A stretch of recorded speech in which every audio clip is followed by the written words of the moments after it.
शहर के बाहरी हिस्से में एक पुराना सा मकान था। बहुत बड़ा नहीं, बस इतना कि 5 लोग आराम से रह सकें। 4 दोस्त और एक रिश्तेदार। पिछले 3 महीनों से सब कुछ बिल्कुल सामान्य था, या फिर सबको ऐसा ही लग रहा था। यार, इस घर की सबसे अच्छी बात पता है क्या? यहाँ नींद बहुत अच्छी आती है। हद है, तू जहां भी रहे वहीं नींद आ जाती है। नेहा नहीं जानती थी, राहुल की नींद अब उसकी नहीं रही।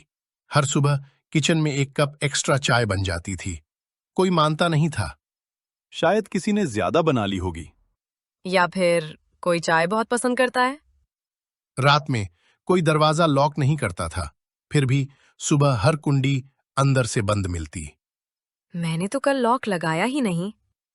सबसे अजीब बात, कोई डरता नहीं था, क्योंकि जो हो रहा था वो डरावना लग ही नहीं रहा था, बस गलत। राहुल की आदतें बदलने लगीं। वो रात को उठकर पानी पीता और देर तक किसी खाली कुर्सी को देखता रहता। किससे बात कर रहा होता है तू? किसी से नहीं, बस सोच रहा था। एक दिन सिया ने साफ साफ सुना, रात के 3 बजे 2 लोगों की हंसी, जबकि कमरे में राहुल अकेला था। आकाश, तुमने भी सुना? हाँ, पर मैं उठा नहीं। हमारे साथ कोई और भी रह रहा है। कमरे में सन्नाटा छा गया, फिर हंसी। वाह, अब भूत भी रूममेट बनने लगे हैं। राहुल कुछ नहीं बोला, बस मुस्कुरा दिया। ऐसी मुस्कान जो देर तक रहती नहीं। उसी रात लाइट अचानक बंद हो गई। अंधेरे में किसी ने फुसफुसाकर कहा, उसे मत बताओ। सिया कांप गई। कौन है? लाइट जली, सब सो रहे थे सिवाय राहुल के। वो जाग रहा था। कहा था ना, यहाँ डरने जैसी कोई बात नहीं है। सिया ने देखा, राहुल की परछाई दीवार पर उसकी नहीं थी, वो एक और की थी। और उसी पल सिया समझ गई, वो हमारे साथ रहता है। अगली रात घर में एक अजीब सुकून था। टीवी चल रहा था, नेहा फोन पर थी, आकाश लैपटॉप में घुसा हुआ। सब कुछ बहुत सामान्य, सिया को छोड़कर। वो बार बार राहुल की तरफ देख रही थी। क्या हो गया सिया, ऐसे क्यों घूर रही है? कुछ नहीं। राहुल सोफे पर बैठा था, अकेला, लेकिन उसका शरीर ऐसे झुका हुआ था जैसे कोई उसके कंधे पर बैठा हो। फिर राहुल उठा, किचन की तरफ गया, सिया भी उसके पीछे पीछे। किचन की लाइट बंद थी, बस खिड़की से आती स्ट्रीट लाइट। राहुल ने गैस जलाई। राहुल, क्या कर रहा है? राहुल ने जवाब नहीं दिया। उसने खाली प्लेट निकाली और जमीन पर रख दी। यहाँ रख दिया है, अब ठीक है? किससे बात कर रहा है तू? राहुल ने पहली बार उसकी तरफ देखा। उसकी आंखें थकी हुई नहीं थीं, खाली थीं। तू बीच में मत आ। फिर उसने प्लेट पर चम्मच रखा। अचानक किचन के कोने में रखी कुर्सी अपने आप सरक गई। वो अकेला नहीं था। बस, सब लोग आओ। सब दौड़कर आए। लाइट जली। राहुल खड़ा था, प्लेट काउंटर पर रखी थी, कुर्सी अपनी जगह। अब क्या ड्रामा है? तू हर बात में डर क्यों ढूंढती है? सिया ने हांफते हुए कहा। राहुल किसी से बात कर रहा था, किचन में कोई था। वाह, तो भूत अब प्लेट भी खाता है। आकाश ने फोन निकाला। रुको, इसे रिकॉर्ड करते हैं। Horror queen in action. सब हंसने लगे। सिया की आंखों में आंसू आ गए। राहुल कुछ नहीं बोला, बस सिया को देखा और हल्के से मुस्कुराया, लेकिन वो मुस्कान उसकी नहीं थी उस रात। सिया सो नहीं पाई। करीब 4 बजे उसने आवाज सुनी, राहुल के कमरे से। वो देख चुकी है। एक दूसरी आवाज, और पास से। तो उसे ही देखता सिया ने दरवाजे की दरार से झांका। राहुल दीवार की तरफ मुंह करके खड़ा था और दीवार पर उसकी परछाई 2 सिरों वाली थी।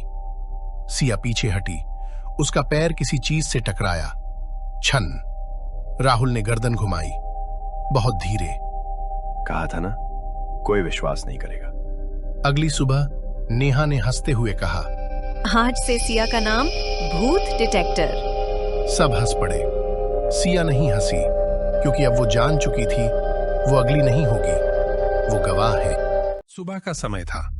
घर में हंसी थी, चाय की खुशबू थी, सब कुछ बिल्कुल वैसा जैसा होना चाहिए, सिवाय सिया के चेहरे के। उसकी आंखें लाल थीं, रात की नींद अब भी उस पर बैठी थी। प्लीज एक बार मेरी बात सुन लो। सबने एक दूसरे को देखा, फिर हंसी। फिर शुरू हो गई। आज क्या देखा? भूत ने ब्रश भी कर लिया। सिया की आवाज कांपने लगी। राहुल बदल गया है। वो किसी और की बातें सुनता है। वो अकेला नहीं होता। राहुल वहीं बैठा था, मोबाइल देखता हुआ। उसने सिर उठाया। सिया, अगर तुझे यहाँ रहना इतना मुश्किल लग रहा है तो मत रह। हाँ यार, डर फैला रही है तू। थोड़ा ब्रेक ले ले। सिया की आंखें भर आईं। तुम सब खतरे में हो। चलो बाहर चलते हैं, यहाँ नेगेटिव वाइब हो रही है। एक एक करके सब निकल गए। दरवाजा बंद हुआ, कुंडी लगी। सिया अकेली रह गई। पूरा घर अजीब तरह से शांत। किचन की घड़ी टिक टिक कर रही थी, हर सेकंड जैसे गिनती। अचानक खट, पीछे से आवाज। कौन है? कोई जवाब नहीं। फिर खट खट, इस बार बहुत पास से। सिया ने पलटकर देखा, राहुल दरवाजे के पास खड़ा था। तुम गए नहीं थे? राहुल ने सिर झुकाया। उसकी परछाई दीवार पर हिली, बहुत ज्यादा। मैं कैसे जा सकता हूं? लाइट झपकने लगी। जब तक वो यहां है। सिया पीछे हटी। उसका हाथ दीवार से टकराया। दीवार ठंडी नहीं थी, गीली थी। प्लीज मुझे अकेला छोड़ दो। राहुल आगे बढ़ा। हर कदम के साथ उसकी चाल बदलती गई। तुमने देखा था, अब तुम देखोगी। और जो देख ले वो बचता नहीं। सिया की सांस रुक गई। कमरा घूमने लगा। आवाजें दूर होती चली गईं। आखिरी चीज जो उसने देखी, राहुल की आंखें नहीं थीं, बस अंधेरा था। सिया जमीन पर गिर पड़ी। अब कोई नहीं मानेगा। शाम हो चुकी थी। दरवाजा खुला। नेहा, आकाश और बाकी सब हंसते हुए अंदर आए, जैसे कुछ हुआ ही न हो। देखा, बाहर जाकर सब ठीक लग रहा था। सिया जमीन पर पड़ी थी, बेहोश। उसकी आंखें खुली थीं, लेकिन देख नहीं रही थीं। सिया, सिया उठ! कोई हरकत नहीं। राहुल कोने में खड़ा था, चुप, बहुत चुप। डॉक्टर को बुलाओ।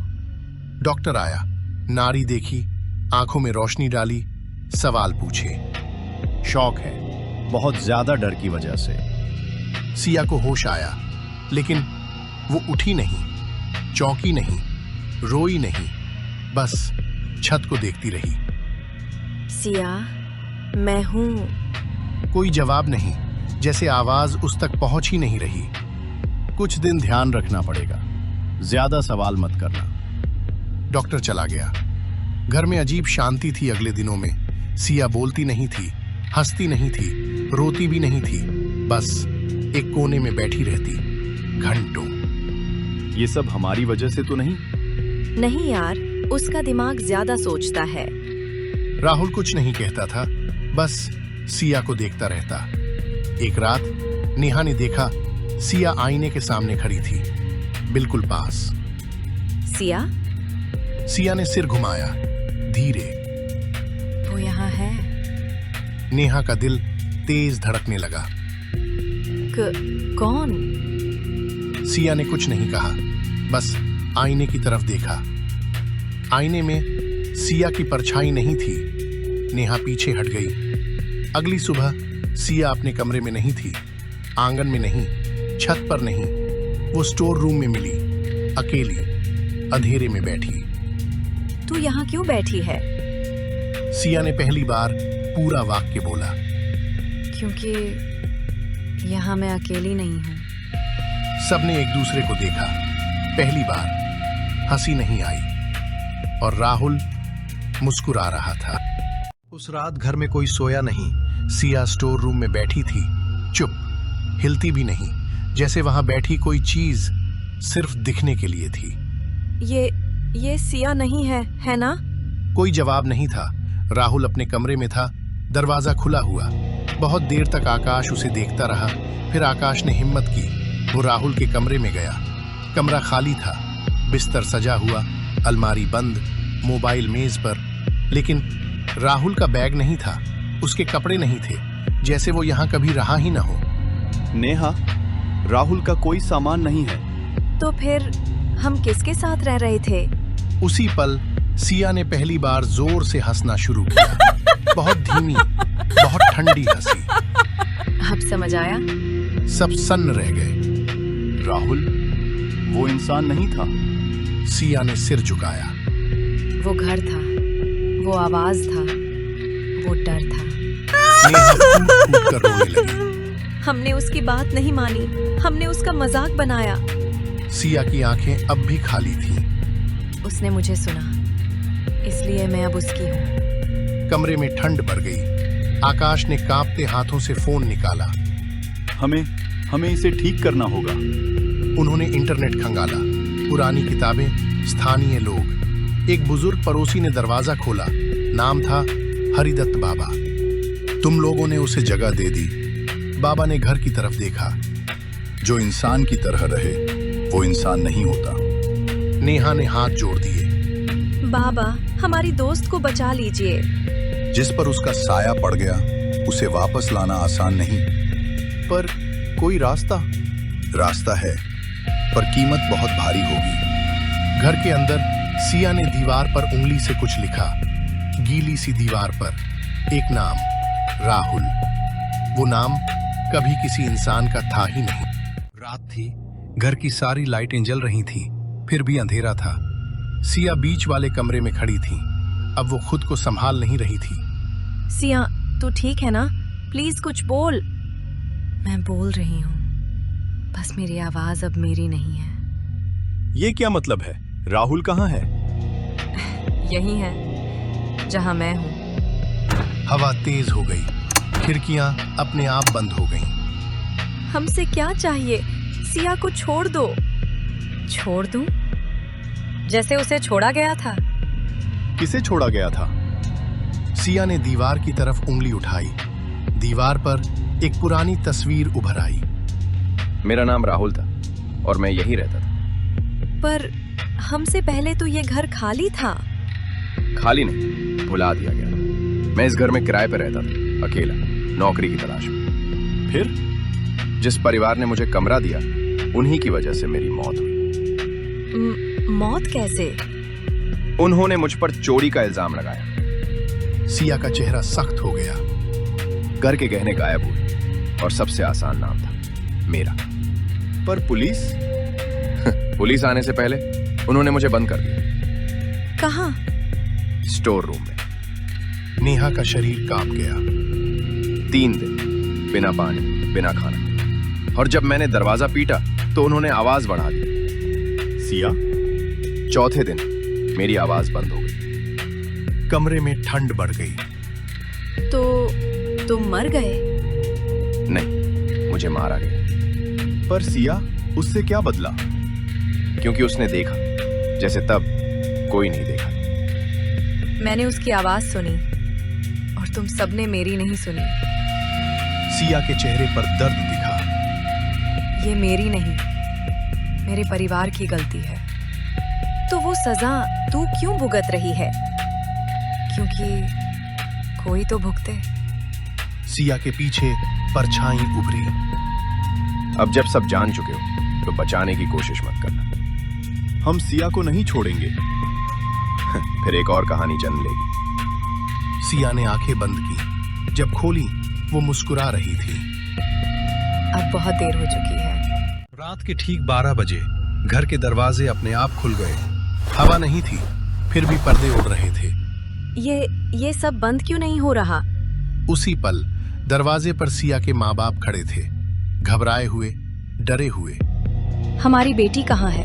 उसका फोन नहीं लग रहा था। वाक्य अधूरा रह गया। सिया कमरे के बीच खड़ी थी, सीधी, बिल्कुल शांत। सिया, बेटा। सिया ने सिर उठाया। अब देर हो चुकी है। ये क्या कह रही हो? हम तुम्हारे माँ बाप हैं। अचानक सिया का शरीर पीछे की तरफ मुड़ गया, जैसे किसी ने उसे जबरदस्ती खींचा हो। माँ? उसकी आवाज बीच में ही बदल गई। अब चुप रहो। कौन है तू? मेरी बेटी को छोड़ दे। पापा, मुझसे नहीं हो रहा। जैसे मुझसे नहीं हुआ था। कमरे की दीवारें बदलने लगीं। सबने देखा स्टोर रूम, अंधेरा, बंद दरवाजा।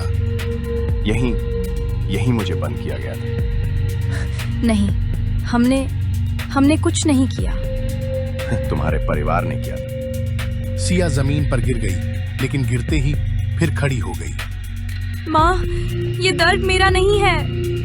नहीं, ये उसका है। सिया ने अपने सीने को पकड़ा, ऐसे जैसे सांस अंदर जा ही नहीं रही। प्लीज, अगर बदला चाहिए तो हमसे लो। बहुत देर हो गई। उस दिन भी किसी ने नहीं सुना था। बस करो, हम टूट जाएंगे। अब समझ आ रहा है दर्द कैसा होगा। सिया की आंखों से आंसू बह रहे थे, लेकिन वो हिल नहीं पा रही थी। माँ, मुझे माफ कर दो। नहीं बेटा, हमें माफ कर दे। कमरा अचानक शांत हो गया। सिया जमीन पर गिर पड़ी, बेहोश। ये सिर्फ शुरुआत थी, अभी हिसाब बाकी है। माँ बाप सिया को पकड़कर रो रहे थे और सब समझ चुके थे ये बदला किसी एक से नहीं था, ये पूरे अतीत से लिया जा रहा था। रात के अंधेरे में घर में सन्नाटा था। सिया कमरे के बीच खड़ी थी। उसकी आंखें लाल थीं, चेहरा बदल चुका था। अब वो सिर्फ सिया नहीं रही थी, वो राहुल की शक्ति का जीवित बदला बन चुकी थी। तुम सबने मेरी बात नहीं मानी। तुम्हारी लापरवाही और नकारने की वजह से अब ये सब मेरे साथ हो रहा है। सिया, प्लीज, हमसे गलती हो गई। हमने मजाक समझ लिया। मजाक? तुम लोगों के कारण ही मेरा दर्द नहीं देखा गया, राहुल का दर्द नहीं देखा गया, और अब ये सब तुम्हारे सामने है। सिया के हाथ अपने आप उठे, कुर्सियां सरकने लगी, दरवाजे अपने आप बंद हुए, हवा तेज हुई, घर के चारों तरफ अंधेरा फैल गया। तुम्हारे मुंह से सिर्फ अफसोस निकल सकता है, लेकिन कोई मुझे बचा नहीं सकता। हमने सच में कुछ भी नहीं सोचा। हम माफी मांगते हैं। सिया ने धीरे से उनके पास कदम बढ़ाया, लेकिन अब उसके कदम सिर्फ दिमाग में डर पैदा कर रहे थे, शारीरिक नहीं। तुमने मुझे अनदेखा किया, मुझे विश्वास नहीं दिया, और अब मेरी जिंदगी और मेरी मौत सिर्फ तुम्हारे कारण है। उसने आखिरी बार सांस ली और उसी पल सिया गिर पड़ी। अंधेरा फैल गया, सबके सामने उसका शरीर स्थिर हो गया। सिया, नहीं। हमने उसे खो दिया, हमारी वजह से। घर में अचानक शांति छा गई, लेकिन दीवारों पर आईने में राहुल की परछाई मुस्कुरा रही थी। अब पूरा हुआ। जो मेरी मौत की वजह बनी, उसका बदला अब लिया गया। सिया का शरीर जमीन पर पड़ा था, लेकिन उसकी आंखों में हल्की चमक थी, जैसे राहुल की शक्ति ने बदला पूरा कर लिया हो। अब कोई अनदेखा नहीं रहेगा और कोई बच नहीं पाएगा। राहुल का बदला पूरा हुआ। सिया की मृत्यु हुई। घर में शांति आई, लेकिन अब कभी भी पहले जैसी खुशी नहीं थी। परिवार और दोस्त टूट चुके थे। हर किसी की आंखों में डर और पछतावा था। राहुल की मौत का बदला लिया गया और सिया अब हमेशा के लिए उसके साथ थी।